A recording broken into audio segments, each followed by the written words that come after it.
Good Monday morning, everyone. It's so nice to have you here. It is early Monday morning on the 15th of October, and this is episode 42 of Ninja Chickens. Welcome to the Ninja Chickens channel. My name's Maria. You can find me on social media, Instagram as ninja.chickens and on Ravelry as Ninja Chickens. And you can also find the show notes and information about what I do at ninjachickens.org. Welcome. I'm really excited to have you here today for a number of reasons. One, it's finally fall here and I'm starting to wear my woolies. The leaves are just starting to change and I'm hopeful for a really vibrant fall season. Usually when we have a good bit of rain and then a nice quick shift into cooler weather, we get a lot of color change. When there's drought or it's dry during the summer, the leaves already start to turn brown and get a little crispy before they show their color in the fall. So hopefully within the next couple of weeks, we'll start getting some really nice color change. I'm also excited because it's Monday, and I'm excited about this week because I just dropped Leaf off for his first day at school. As some of you know, I've homeschooled my kids for the last 15 years, and my daughter is now in a high school that she's going to, that she absolutely loves, and Leaf has started his first day at school. I wasn't thinking about putting Leaf into school till later on, maybe middle school or high school. But he's a very outgoing little boy and just needs more social interaction than I can give him. Don't get me wrong, Asheville is a huge area for homeschooling, so there is a lot of stuff going on that he can go to and get social interaction. And we did a lot of that, but that meant a lot of driving around for me. And so instead of spending time doing things together, learning together, there was just a lot of time on the road. So I feel like going to a school that encourages him where he can enjoy his learning and get that social interaction is going to be important for him. So I'm excited to hear how his day went today. But I have lots to talk to you about today. I have some finished objects, some knitting finished objects. In case you're new to this channel, this is mostly a knitting podcast. There's lots of other crafty things thrown in here and there, sometimes natural dyeing and eco-printing, and talk about sustainability and stuff like that. But on the whole, there's always knitting. So hopefully you're here for that. If not, maybe you'll find something else you enjoy. We will be talking about finished objects and works in progress, but I have a lot of things going on in October that I want to go over with you. The first is the episode 40 blanket knit along that I'm doing. The blanket knit along is for the Sister Survivor blanket that's being created by the Thistle Hollow, Evelyn of the Thistle Hollow. And she had, when I talked to her when we first started this knit along, about half the blankets she needed for her 100 squares that she needed for her 156 squares to create this blanket for the first woman who stepped forward to disclose the abuse that she had been through under a physician in the American Gymnastics League. And many 155 other women stepped forward after that. So we're creating 156 5x5 squares to put into this blanket. Since last time, this is what I have from you guys. This is amazing. I can't tell you how excited I am to have this big pile in my hand. And I just got a note from someone in Germany saying that they have 22 squares on the way. There's going to be, we will absolutely be able to finish this blanket, I'm sure, once all these come in and get put together. It's just amazing. I can't wait to see what it looks like. They've come from Norway, they've come from Germany, they've come from France, they've come from all over the United States, many other different countries that I'm forgetting right now, but thank you all so much for this. So the knit along giveaway runs through October 31st, so there's still time to knit up a square, and all of the information is in my Ravelry group. If you go to Ninja Chickens under the Ravelry groups, you'll find the details about what we need. And there is a giveaway prize. There's actually three giveaway prizes. There's a spinner's prize, a knitter's prize, and a children's prize. So take a look at all of that, see what you're interested in, and if you feel like contributing, they don't take very long to knit, and we would really appreciate it. So thank you all so much. I even got from Zira, who sent in some squares, a little witch's brew, she calls it. It's a tea in this little container. Isn't that awesome? It has damiana, peppermint, hibiscus, holy basil, lavender, pineapple sage, and love. I can't wait to try it. It's such a cool little bottle. Well, I guess when I finish it, I can put something else in there and just put it on the shelf. It's like, I don't know. I imagine Harry Potter, Hogwarts having a lot of these lined on shelves for their potions. So it's super cute. So thank you all again. I really appreciate it. One of the other things I wanted to chat with you about, actually two other things, are coming up this next weekend. The first thing is Rhinebeck, which is the New York Sheep and Wool Festival, which is one of the biggest wool festivals in the world, and many, many people go. For those of you who can't go, I've gotten together with a bunch of other vendors around the world who are having sales and collaborations and exclusive colorways and things like that coming out this weekend so that everybody can join in on the fun. We've been having a sweater knit along, so you can see that. If you go to the hashtag, I'll put it down below. I can't remember the exact one that we decided on. I think it's not Rhinebeck Sweater Cal FO, but anyway, it'll be right here. And you can look and see what some people have been making. There's also in Tiny Human Knits, as well as in my Ravelry group, people have been posting pictures of what they're finishing. And for this weekend, there are, I'll tell you all the vendors and what they're offering, but everybody's going to be having things going on from this vendor list. Some starting on the 19th, Friday the 19th, some starting on the 20th, and almost everybody going through the 21st. There will also be some virtual knit nights, so keep an eye out on the Instagram pages of these vendors. People will be posting when and where that will be happening. Let's see. So for myself, this weekend, starting at 7 p.m. on Friday the 19th, my Etsy shop will be stocked with a lot of new eco-printed sock blanks and eco-printed silks in a medium and a very large size. I'm also going to be having some tea, my apple cider donut tea. A lot of people were asking about it or found that they couldn't find the right ingredients, so I've made up a bunch of bags of that, and each will include a little muslin bag so that you can steep it. And those will be in my shop. Also, I'm having 20% off of all my patterns on Ravelry and Etsy, and my Giants in the Cloud book, and my printing resist blocks, and my enamel pen. So all of that will be 20% off.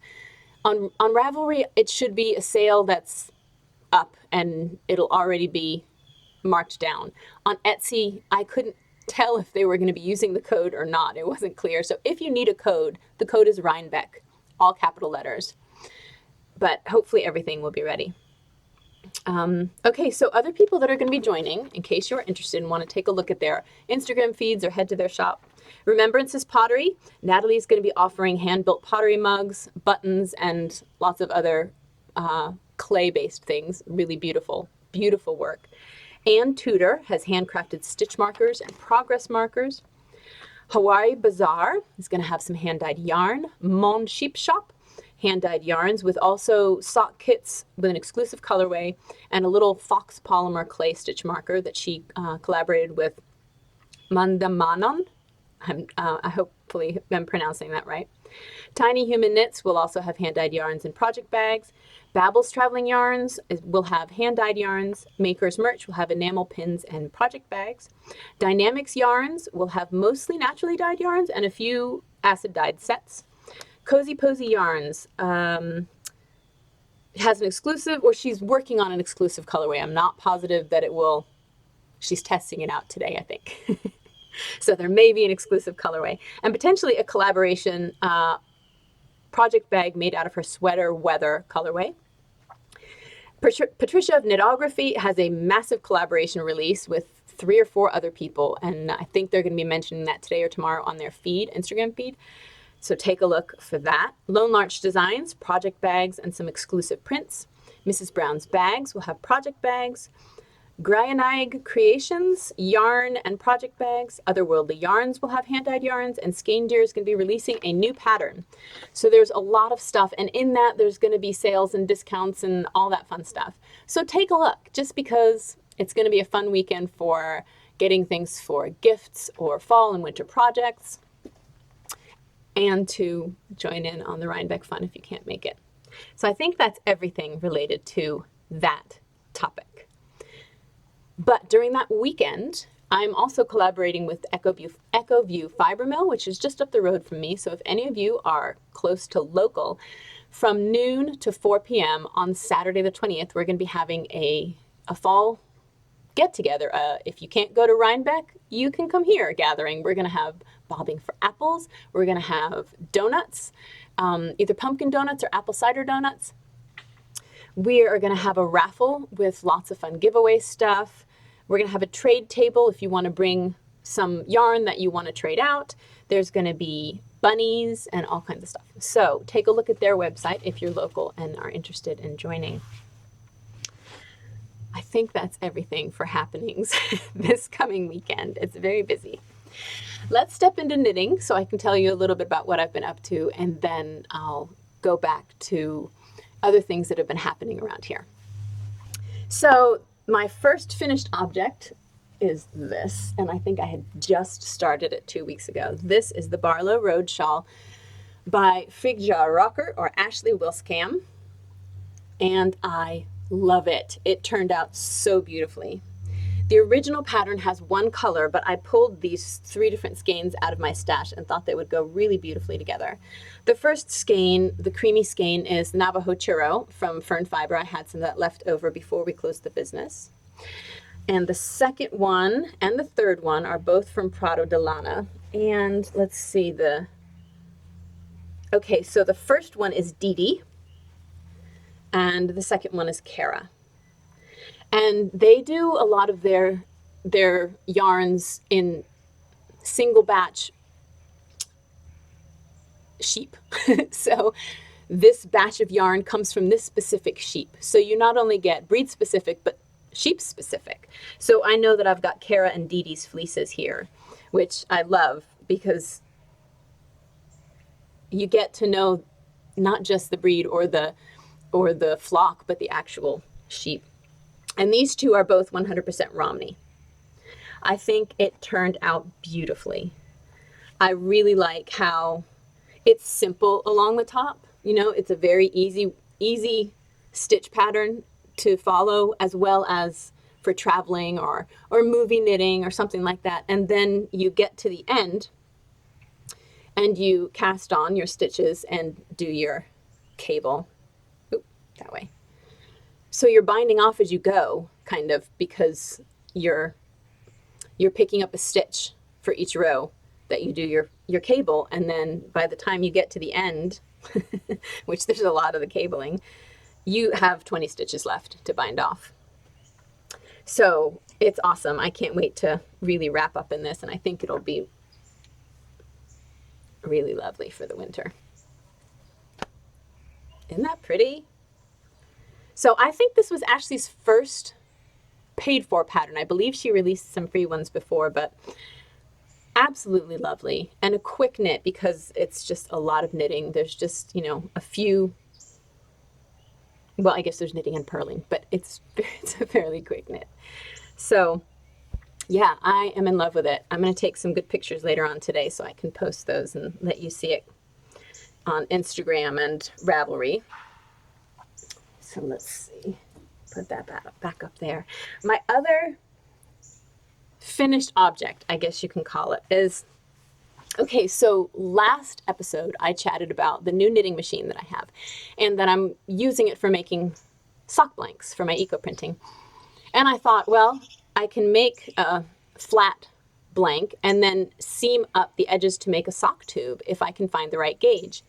And I did. This is some hedgehog fibers. I think it's called Potluck. And I was able to knit it flat and then seam up the edge. So here's the little seam right there. So I'm doing it so that this is on the inside of the leg and the inside of the foot, and it doesn't bother me at all. So once I made the tube, I picked up the stitches on one end and did a half afterthought toe, and I picked up stitches on the other end and I did a ribbing bind off. So now all that's needed is to measure it correctly, basically straight down from my ankle, and then cut in for an afterthought heel, and I've got socks. And I thought I much prefer to actually hand knit things. The knitting machine is fun for making things quickly, but in general I prefer using my hands for the knitting process. But I have so many skeins of fingering weight sock yarn that I've collected over the years that I think are absolutely beautiful, but I'm just not doing anything with because I'll enjoy the look of them in the stash, but they're not the ones I grab when I want to knit socks. I don't know if that makes sense because I think they're beautiful and I want socks out of them, but they're not the favorite ones to go to. Usually I will grab a more rustic natural yarn for socks. I just like the strength and the feel of those. But I think these came out really cool. And I love the way they patterned by knitting them flat. So I may do a few more of those. After doing that, Natalie of Remembrances Pottery texted me and said, you know, if you can do that with regular sock yarn, why can't you do it with your eco-printed sock blanks? And it, mind blown. I thought, of course, because people don't like taking them apart when they're eco-printed. They like the look of the plants, but they don't want to rip them apart to knit something else out of them. So I am going to try to figure out the exact settings that I need to make potentially a 56, 64, and 72 stitch sock blank at the right gauge so that if you seam up the edges, you could have an eco-printed sock tube. So I would sell them as blanks, but a small, medium, or a large foot blank, and then you sew them up. You seam up the edges, you add the toe, the heel, and the cuff, and you've got an eco-printed sock that you've not had to take apart. What do you think? Would that be something you'd be interested in? Because I think it would be super cool. So I'm going to work on that. I'm going to fiddle around with, you know, finding the right gauge and see if I can make that work. I think it would be really neat. Those are my finished objects. My works in progress, I have a few of them because, of course, once you cast off one, you can cast on another. The first is my serious sock. I did finish the first one. I can't remember if I had finished it last time. But I started with this design, this color, and I think the white yarn was slightly smaller than the other yarns and it just wasn't popping. So I switched it up to this one and I really like that. I think that looks good. I think it would be even better if it were a darker blue in the center. But I like how that looks and I think the red is beautiful. And I've cast it on for the next one. So this red is madder dyed yarn. It's also 100% Romney, and that came from Fern Fiber when I was running that business with Nikki of Wool and Violet. And I think we used Brazil wood also. It is Mama Bear and Blackfoot, I believe, the two sheep that we spun into that. And it's a really nice yarn. The other yarns are just stash yarn, which is nice with these socks because you can pull out all your little scraps and match the colors together. So there's a serious sock knit along. If I haven't said it, this is a pattern of mine that came out last month. And there's a knit along going on through December 21st, which is the first day of winter. So if you're interested, you can go to the Ravelry group and see all the details. It's kind of an addictive pattern. I know it's my own and I'm biased, but I just keep wanting to go to the next row to see the changes of colors and how it develops. I find that with most any color work that you just want to keep on knitting.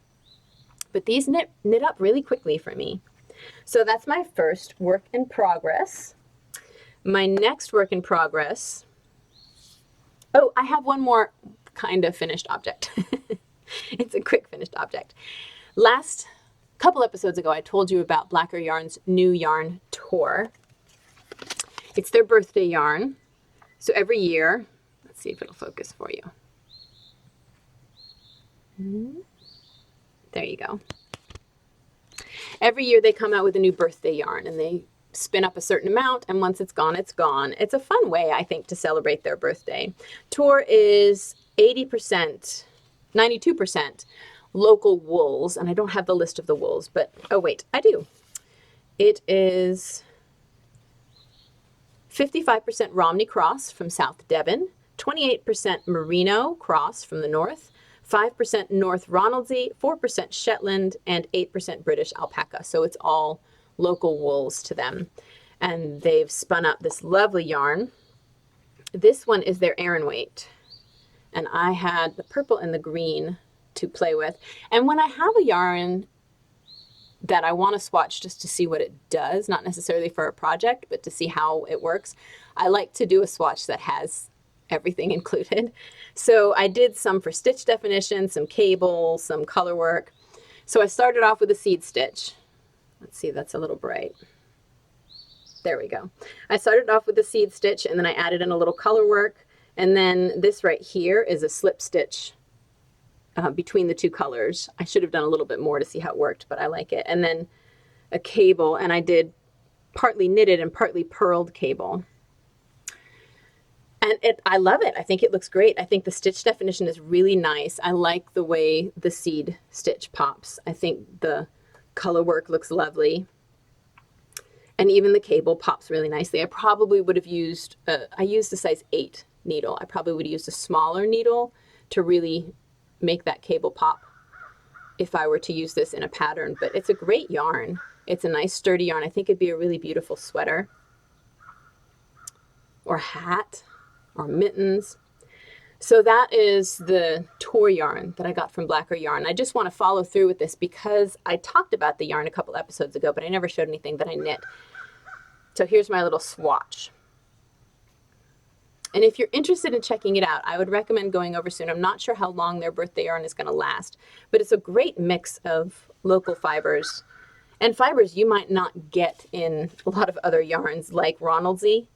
I mean, Shetland and Merino are fairly common, but I don't know that I've ever knit with Ronaldsy before. So that is tour. Okay, so my one other work in progress I just actually cast on yesterday because I bound this off and blocked it, so that gave me permission to cast on. And I am knitting a test knit for Hey Brownberry. She's coming out with her first pattern. She actually knit up this sock pattern a while ago, and we've been trying to convince her to write it up. And so she is doing that. I am using Rock and String Creations Jitterbug Fingering Weight Dirty Girl. I grabbed this out of my stash because I thought it would look really cute.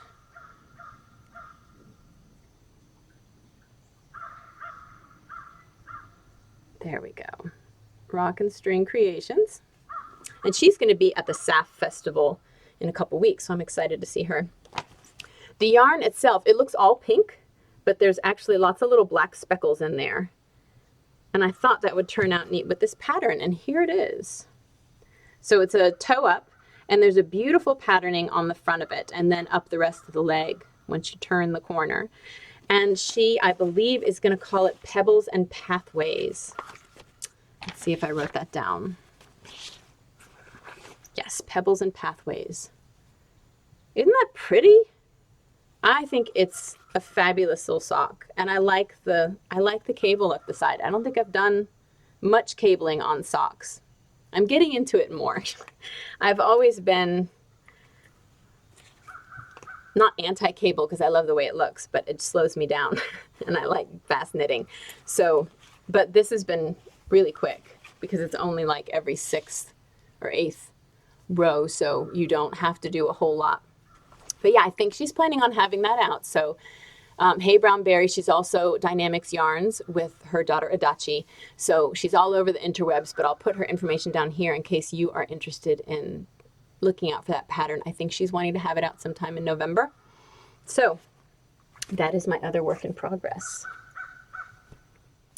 Okay, I had a lot of you respond to my October mystery yarn from the stuff that my kids packed up for me.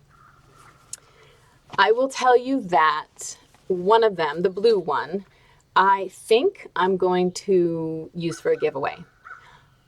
I don't think it's cheating if I decide to get rid of it because it's been in my stash. I haven't used it.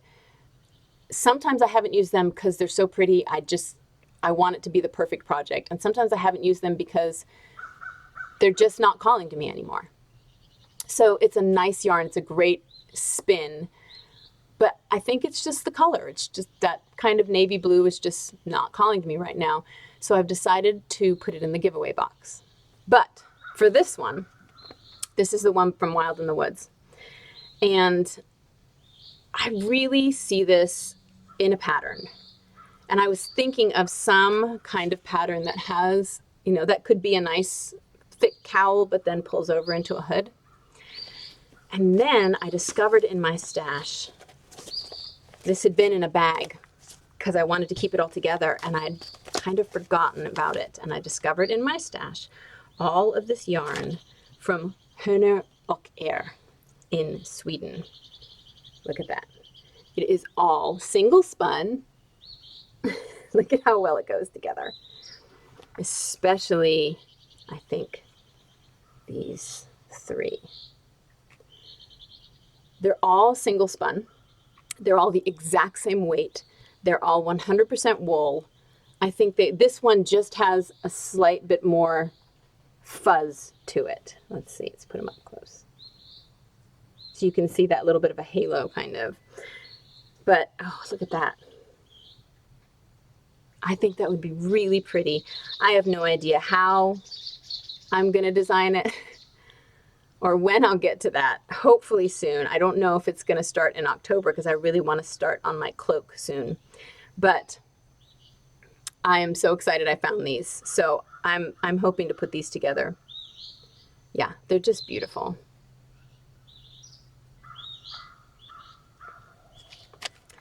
So that's that.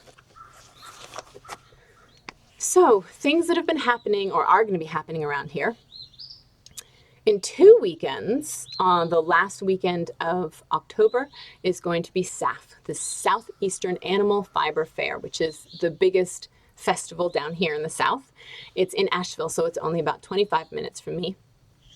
And there are over 100 vendors, over 100 classes, animal shows. This year they're bringing back the herding dog show, which I'm really excited about because it's been a while since they've had that.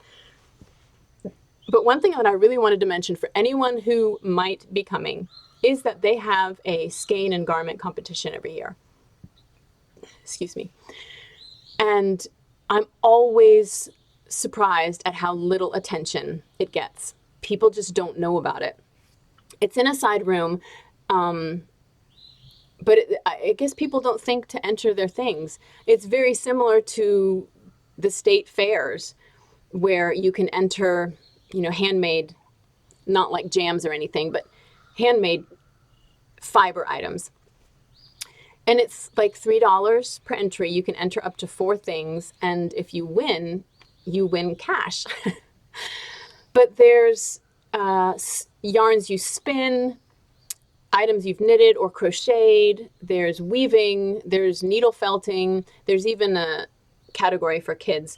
So if you are thinking about coming, I would highly recommend checking that out as soon as you can, because I believe the contest, you have to have things in to the contest within a week and a half.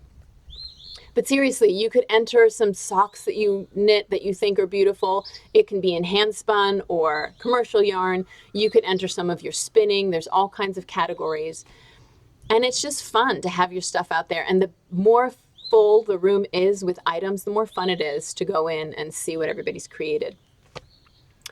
So check that out if you're interested in coming. And if you are going, let me know, because it would be fun to meet up. The other thing that I wanted to tell you guys about is that I'm doing one more class this year for eco-printing. If anyone is in the area, November 2nd, I'm going to be doing an eco-printing class through Local Cloth, which is a nonprofit in this area that does all kinds of things related to fiber and dyeing and weaving and crafting.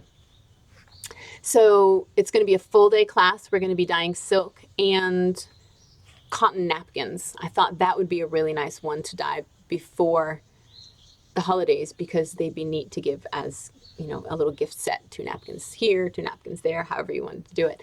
So check that out if you're interested. I think there's only 2 spots left, but that'll be on November 2nd through Local Cloth. November 3rd, sorry. I keep saying the 2nd and I'm not sure why. November 3rd, it's Saturday, November 3rd. Okay, so I think the last thing I have to tell you about is my trip that I took with Leaf last weekend. Leaf and I headed up to New Hampshire to visit the new farm of Prato de Lana. They moved from Vermont just last month, I believe, to get closer to Alberto's work and find a good space. They're looking hopefully to settle in and buy a farm somewhere. So right now they're renting this amazing property. I think it used to be over 600 acres. Now it's like 240 or something, but it used to be a working farm. So what's left are some beautiful open fields on the top of the mountain. So you're overlooking all these other mountains, and then just gorgeous woods all around with paths through and streams and rocky outcrops. And it's amazing. Such an amazing place. And I think for the time that they're there, they're going to have a lovely time, especially with their kids, being able to get out into the woods and have picnics by the streams. And so Leaf and I went up there for two reasons. One is because it was fall shearing. So some of their yearlings, or those sheep that they have on a fall shearing schedule, were going to be sheared.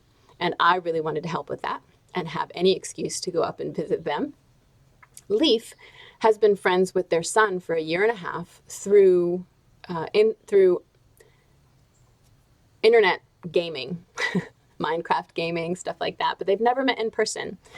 So they hit it off immediately, thick as thieves with both children. They had a great time playing the whole weekend. There were late nights where we had to just throw everybody into bed, tell them to go to sleep because they played and chatted late into the evening. But they had so much fun, and it was really good to see that connection with them. But the first day we were there, the first full day we were there, I went out with Amanda and her daughter to the Harrisville fiber mill, which is 5 minutes from their home. So we got to see where the old mill used to be. I'm not sure how big it was, but at one point it was a much larger factory, I guess, and there were a lot of old buildings, and many of the old buildings had now been turned into artist studios, and they were having an artist walk. So that was fun because we didn't know that and weren't expecting it. We got to walk around and see some of the things that the artists in the area do. And then we went into the store. I wasn't able to tour the mill because they weren't doing a tour that day, but we went into their store and got to see all the beautiful things. I think they are only a woolen spun mill. And if you don't know the difference, though, simply, woolen spun yarn is spun where the fibers are at different angles to each other. And when it spins up with more air inside the yarn, so it makes it fluffier, and it makes it warmer because it captures the air inside, gives you a little more insulation. A worsted spun yarn has all of the fibers going in the same direction, so as it's spun up tighter because it pushes that air out, but tends to be maybe a sturdier yarn. So depending on what you're looking for, you can pick the type of yarn you're wanting. So I got to see their whole collection of new yarns. There's a new, what is it called? There's a new yarn that they've come out with that's all different shades of black. So there's black with a little bit of yellow, black with a little bit of green. It was really cool to see how they all played out together. So I can't remember the exact name, but I'll put it down here so you can take a look if you're interested. I know some people don't like knitting with black because it's harder to see the stitches, but as you can see, I don't mind, and I like the way it turns out. This, by the way, is my Fern and Feather sweater by Jennifer Steingass, and it's one of my favorites, and it's knit in a cormo and alpaca, so it's super soft and squishy. So anyway, Harrisville Designs Yarn Mill, or yarn store. They spin up some of Jill Draper's stuff. They spin up some of Brooklyn Tweed's stuff. So there was a lot of things to look at, not just their own specific line. I also got to see all the colors from the yarn that I'm going to be using to knit my cloak. And that was really cool to see how it all looks together. And that's also woolen spun, and it's going to be super fluffy. I'm excited about that design. I hope to start it really soon when I can make sure Leaf is settled into school and have a little bit of time to think. One thing they also had at the store was two looms to sit at and try. And Amanda's daughter sat down at one of them and just started going. And she wove for probably 30 or 40 minutes while the rest of us chatted. She'd switch colors. She just kept going. She loved it. And the cool thing is that Amanda actually has the same loom at home. I think it had been given to her, and she hadn't put it together yet. It's missing a few parts, but once they get it together, I can see her daughter just going to town on it. I told her she needs to make all the Christmas presents this year. She can make everybody a placemat, because she even said, I'm glad we came here because this is more fun than playing outside. It was really cute. So from them, let's see, I'll pull all my yarn down. I actually fell in love with the color that was in their sale bin, and I wish I'd gotten more. I'm pretty sure it didn't have a label, but looking at the details, it may have been their watershed, but it didn't match up with any colors anywhere else. So maybe it was an off color, but either way, it looks like it's about a worsted weight, and it's a beautiful lavender. And you can see all the specks of color in there. I don't know what I'm going to do with this. It's actually a little more purple. That's probably a little closer to it. But yeah, I just had to grab a couple skeins because it was squishy and pretty.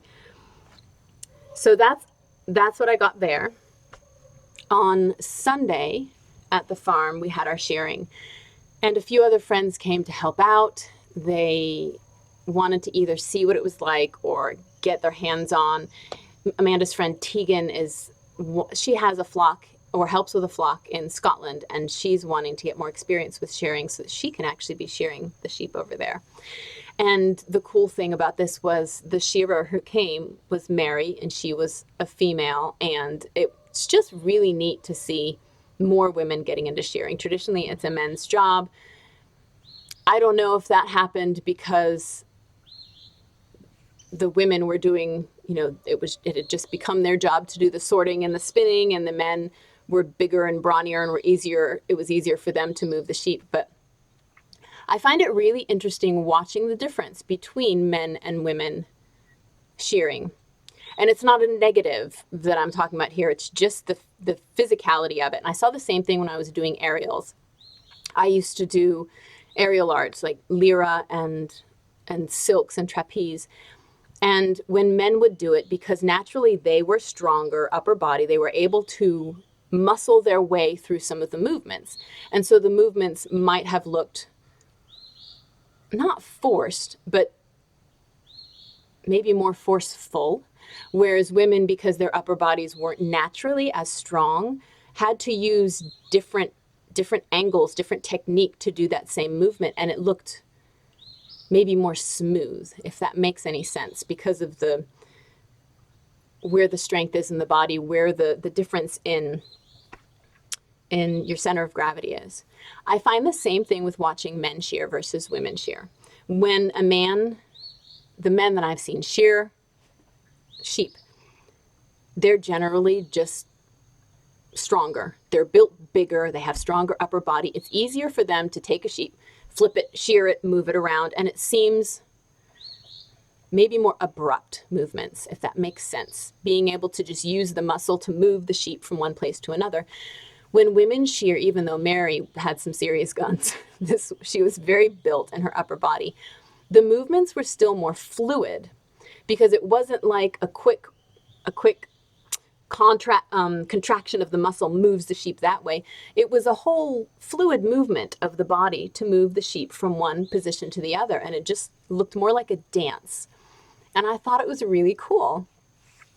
So I don't know if any of you have ever seen, the same thing, but I'd be curious to hear what you have to say. To me, it made sense that it just has to simply do with what a woman's body can do when she's able to move a 250-pound animal. It might not be as easy. Just like for me, when I'm feeding the chickens and I have a 50-pound bag of sack, I have to do this thing where I move my whole body to get the sack over my shoulder, whereas my husband could just pick it up and put it on his shoulder because his arms are strong enough. For me, I have this ripple movement of my whole body to be able to flip it up on my shoulder. I can get it there. I have the strength, but there's a different movement. Anyway, I don't know where I'm going with this. I just thought it was really cool. So Mary was awesome. She was gentle with the sheep. She was efficient. She did a great job shearing. The fleeces looked beautiful. We had such a fun time going through each one of them and really looking at the different colors. One thing that Amanda was talking about is that she's going to start coating some of her sheep to keep colors. So I don't know if you know this, but when when a sheep has not been coated, so it doesn't have a jacket, basically, it's out in the pasture, the tips of the fleece will get sometimes sun damaged, sometimes just dyed, basically sun bleached. So you might have underneath the fleece a dark black color, but the tips look almost blonde. So that's going to change the final color of the yarn, because that lightness is going to lighten up the final color. So for some of those fleeces that she wants to keep a specific color, she's going to coat them. The coating also helps with vegetable matter. You know, if they're walking through brambles or getting their heads in the hay bucket or whatever, that will get into the fleece, and it has to be either picked out by hand or sometimes ends up going through the mill, and then you have vegetable matter in your yarn. A tiny bit isn't a big deal. You can pick it out as you go, but sometimes it can actually ruin a fleece if there's too much in there and they're not able to get it out. So depending on where the sheep might graze or live, some people may put coats on them. So we were talking about a couple of the fleece specifically that from the outside look one color, and then when the fleece comes off and is sheared, it's completely different on the underside. It's really neat to see. So we had a great time shearing, and then it was funny because we didn't realize that it was Canadian Thanksgiving, and Amanda had decided she wanted to have a big old Thanksgiving dinner just to thank everyone for helping out and, you know, make a big meal. And we had roasted vegetables, 3 or 4 different varieties. We had roasted chicken. We had all kinds of amazing food, and gave thanks for the help and for being part of the day. And then we realized it was Canadian Thanksgiving, which was kind of cool. We didn't even know we were celebrating.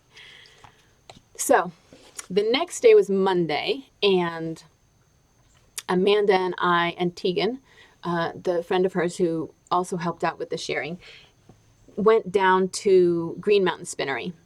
It was maybe 45 minutes. It's not a far drive at all. It's just west in Vermont. And this time we were actually able to walk through the whole mill, and that was amazing. I don't know if they only spin woolen, but at the time they were spinning a woolen fiber. And I didn't know how that was prepared. I just assumed, so the fleece first has to be, it's cleaned, and then it has to be carded, where basically it's kind of stretched out so you don't have clumps. It's like it's brushed out, like you were brushing your hair. And it's all brushed in the same direction. So it's basically ready to be spun as a worsted yarn. But what they do instead, and I had a cool video of this, is it goes up this conveyor belt basically, and then gets laid down perpendicular to what it was previously. So it's straight and then gets turned and laid down this way, so that when it's carded a second time, all of the fibers get mixed up in their direction. And then it gets spun, which is what creates that fluffiness in a woolen spun yarn. Super cool. Another thing that was neat is that we got to hear, so Kate gave us a tour. Thank you, Kate. I was hoping to see Maureen there because she and I met last year at SAF, and luckily she's coming back, but she wasn't there that day. So hey, Maureen. Kate gave us a tour and showed us where everything was when it came in their warehouse, and we got to see bales of hay. I always want to say that, bales of hay. Bales of fiber from people that we know the yarns and have used some of the yarns, which is really cool. There was a verb for keeping warm. We got to see some yarn that was spun for Tolt. We got to see some yarn from Jill Draper, some really beautiful stuff. But she was talking about how they're redoing some of their colors specifically for their weekend wool, which is a worsted weight wool. It used to be that everything was dyed up first and then carded and spun, but now they're actually putting different colors of specific amounts of colors into the carder, and it gets carded together to create the color they want. This creates a little bit more depth to the color, and you get little pops of color here and there, which was really cool. And I'll show you in the video, what they were spinning up was this red with some yellows and browns and other things. And I will be honest with you, I looked at it and I was like, ooh, that's kind of not a great color. It doesn't look great when it first gets started. But when I saw the yarn, when I went into the store and picked out the yarn that I wanted, I picked the exact color that they were carding up, because when it was done, it was stunning. And it's this one right here. So you'll have seen the video. This is their chestnut. Look at that. Let's see. So it's a dark red. That's probably a good color right there. And I'll bring it closer so you can see. So there's brown, there's pops of yellow, there's red. It is such a beautiful color. The other thing that I saw that was actually, it had been spun, it was getting put onto cones, was their pollen color, which is a yellow. And again, looking at what they would use in the beginning to spin it up, it wasn't a pretty color in the beginning. I don't know how. Whoever designs these must have a really good eye for what colors will create what in the end, because when they put it all together to start with, it doesn't look very pretty. It was kind of baby poop yellow. Sorry, ladies, but that's what it looked like to start with. But when it was done, look at that. It's like this deep golden mustardy yellow, and I put these two together. They're so perfect. It's such a beautiful color. So whoever does that, I'm going to come closer so you can see some of the details, but it is not, that's not picking up the right color. Back here, that's it. That's the red and the yellow. Isn't that gorgeous? I think that would be stunning together. And then I got back to our house and realized, whoop, look at this. Those all go perfectly together.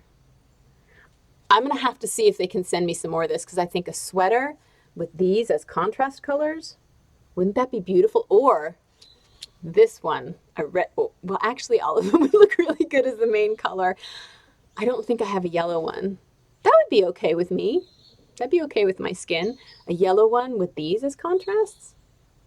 I don't know. Either way, they're all gorgeous. And they're all the same weight. And they're all spun the same. I think they'd go perfectly together. So I grabbed these two. And I don't know what I'm going to do with it. Maybe I'll design my first sweater. I need to get over the hump for that. I'm nervous about it, you know, designing a sweater. I've knit so many of them, but for some reason actually sitting down and designing one seems intimidating to me. So maybe I should start with that. The other thing I grabbed from Green Mountain Spinnery is this crazy, it's called Ragtime Holiday. And I think she said it's eight different stripes of color. It's a DK weight, and I just thought this would be awesome as socks. Like good around the house, colorful, fun socks. Wouldn't that be neat?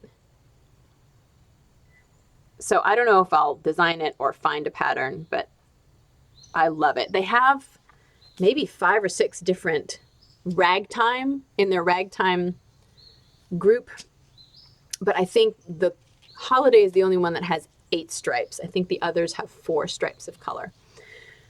But this one is, I think it's, 100% fine wool. And so are the others. These two are American wool. This one just says fine wool, but I'm pretty sure it's American wool also. But those are my acquisitions. I didn't buy a ton because I'm trying to pare down the stash, but I felt like that was okay. So the last day we were there, we just took the day to explore the area. We went on an amazing hike and through the woods, went out to this place. It's kind of a loop, and it puts you about halfway through the loop to this area where the two raging streams meet. And in one spot, there's this rock bridge that someone's built. And I know to build that with the size of the rocks, it would have taken either some machinery or some horses or some serious lifting. People couldn't have done it on their own with just their muscles. So I'm curious what might have been out there in the past that they needed a bridge like that. Because now it's in the middle of the woods. There's nothing on the other side that I could see, but I'm imagining in the past when it was a larger farm, they might have used that area to cross the river. And I wonder what was on the other side. So that was pretty cool. we just had an amazing time. There's such a sweet farm. Amanda and Alberto, her husband, they raise three pure breed, Romney, Lincoln Longwool, and CVM, which is the colored Rommeldale version. Rare, they're heritage breeds, and then some mixes of those three. And they're beautiful sheep, really, really sweet. So thank you, guys. I had an amazing trip, and hopefully you guys will all check them out because they give a lot to their farm and their sheep and time and love and energy, and I think they're an amazing farm. So the only other thing I wanted to mention, because some of you have asked me about this in the past, in a previous episode, and I'll put the episode number down here, I did a big tour of the Biltmore Industries, which is near me. And in the early part of the 20th century, 1900s, they had a spinning and weaving mill, natural dyeing, and all this stuff. And at some point, because of industry and synthetic fibers and all of that, they ended up having to close. And when they closed the mill, they basically just shut the doors and everything stayed in there. So they opened them up in the past couple years, and I was able to go in and see some of the old spinning equipment, the dyeing equipment, all of that stuff. And one of the things that was done in the last couple of years is that EchoView Fiber Mill got together with a dyer to recreate one of their yarns. So last century, President Coolidge and his wife were taking a trip to this area and were going to meet with the weaving industry at the Biltmore Industries. And they had created a color for her. They knew that her favorite color was red for Lady Coolidge. First Lady Coolidge. And they knew her favorite color was red, and so they created a colorway for her, spun it up, and wove it into a suit for her. And that color, I think, became known as Coolidge Red. So this past, I think it was 2 years ago, it might have been 3 years ago, EchoView Fiber Mill recreated that color and put out a line of things, a line of yarns that had colorway names related to certain parts of this area in the Appalachian Mountains. But this is the Coolidge Red. So it's a deep, beautiful deep red. This is their single spun fingering weight. It's organically dyed. It's 100% USA merino. And I thought they were out. I had gotten what I thought was the last couple of skeins and gave them away in a podcast giveaway last year sometime. And I was there a couple days ago, and they were having a big fiber sale, and they had found a whole box full. There's a lot. So if you have any interest, if you remember that episode, or if you go back and watch it and you're interested, they have a lot of this red, and it's on sale. So if you want some, contact them. It's got a really nice history and story that goes along with it, and I talk all about it in that episode. They also have, I think it's either DK or worsted weight, but I think it's a 2 or 3 ply. So they have 2 different weights. So yes, if you're interested, you can go back and check out EchoView Fiber Mill because they have more. So that's the last thing I have for you today. I think I've chatted about everything. I feel like it was a very jam-packed episode because I had so much to share with you. We have gotten into my new little cabin, and this past weekend I took everything off the walls, removed everything out of there so I can scrub it down and paint it. So hopefully this week I'm going to start cleaning it out. It's not that the previous tenants left it dirty. It's just that in pulling out the shelves and taking some of the stuff off the walls, there were spots here and there where, like in the shelf brackets, it would curve in, and there were stink bugs and ladybugs stuck in the shelf brackets, and there were cobwebs here and there. But it's also been that, we built it 12 years ago. It was done with recycled materials that we took down from a friend's house when they were redoing their house. We brought all that stuff out here, built the cabin in 3 weeks, and lived there for 2.5 years while we were building our house. Since then, 3 other people have lived in there. I've had office space in there. My husband has had office space in there. There's been a lot that's happened, and I just want to start new. So I want to scrub it down. I want to repaint it all. We're going to put down flooring. We're going to put up a ceiling on part of it. We're going to put up new shelving. We're going to really make it my place. And I'm so excited. It sounds like a lot to do, but it's not a ton. It's just that we have to find the time to get it done. So I'll probably continue taking little videos as we redo it so that in the end I can have a whole, little vlog of the new studio rehab. So that's it. I hope you all are doing really well. I hope you have an amazing couple of weeks. I hope you enjoy your next couple of weekends. I guess I'll be talking to you after Rhinebeck and SAF, so I may have a lot to talk to you about next time. I will be having my big release again starting at 7 p.m. on Friday, and I will probably continue to add things in the store throughout the weekend. So come back if you don't see something you like, or there wasn't something there at one point, check back, and I'm going to keep trying to add things throughout the weekend so there's lots of fresh things for you guys. Have a great couple of weeks. Enjoy your knitting, your spinning, your fiber creations, or whatever you do, and I will talk to you soon.